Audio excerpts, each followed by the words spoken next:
100 metre ಉದ್ದವಿರುವ ಒಂದು ರೈಲು ಅದರ ವೇಗ 144 ಕಿಲೋಮೀಟರ್ ಪರ್ ಗಂ ಅಂದರೆ ಪ್ರತಿ ಗಂಟೆಗೆ ಇದ್ದರೆ ಒಂದು ವಿದ್ಯುತ್ ಕಂಬವನ್ನು ಎಷ್ಟು ಸಮಯದಲ್ಲಿ ದಾಟುತ್ತದೆ? ಇದು ರೈಲ್ವೆ ಸಂಬಂಧಪಟ್ಟಂತ ಪಾಠ. ದೂರ ಎಷ್ಟದ? 100 ಮೀಟರ್. ವೇಗ ಎಷ್ಟದ? 144 ಕಿಲೋಮೀಟರ್ ಪ್ರತಿ ಗಂಟೆಗೆ.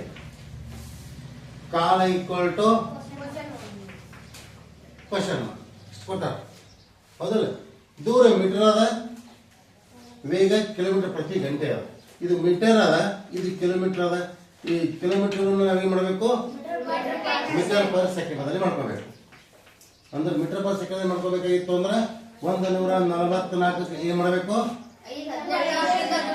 5/18 ಗುಣಿಸಬೇಕು. ಕಿಲೋಮೀಟರ್ ಪ್ರತಿ ಗಂಟೆ ಇದ್ದಿದ್ದನ್ನ ಮೀಟರ್ ಪರ್ ಸೆಕೆಂಡ್ ಮಾಡ್ಕೋಬೇಕಾದ್ರೆ 5/18 ಗುಣಿಸಬೇಕು. ಅಂದ್ರ 18 ಒಂದಲೇ 18 ಎಂಟ್ಲೆ 144, 8 5 40 ಮೀಟರ್ ಪರ್ ಸೆಕೆಂಡ್ ಆಯ್ತು. ಏನಾಯ್ತದು? ಮೀಟರ್ ಪರ್ ಸೆಕೆಂಡ್ ಆಯ್ತು. ಈ ಕಾಲದ ಸೂತ್ರವನ್ನು ಹಾಕಬೇಕು. ಕಾಲ ಈಕ್ವಲ್ ಟು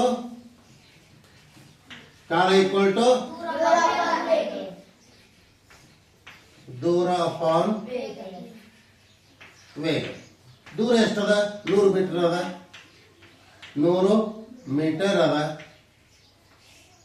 ವೇಗ ಎಷ್ಟದ? 40 ಮೀಟರ್ ಪರ್ ಸೆಕೆಂಡ್ ಅದ. 40 ಮೀಟರ್ ಪರ್ ಸೆಕೆಂಡ್. ಹೌದಲ್ಲ? ಮೀಟರ್ ಕ್ಯಾನ್ಸಲ್ ಆಯ್ತು, ಸೆಕೆಂಡ್ ಉಳಿತು. ಈ 0 ಹೋಯ್ತು. ಎಷ್ಟಾಯ್ತು? 10/4 ಸೆಕೆಂಡ್ ಆಯ್ತು.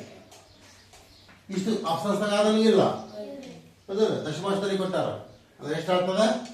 2.5 ಸೆಕೆಂಡ್. The right options ಎಷ್ಟು? A. The right options A. ಅರ್ಥ ಆಗಿತ್ತಾ ಹೇಳಿದ್ದು?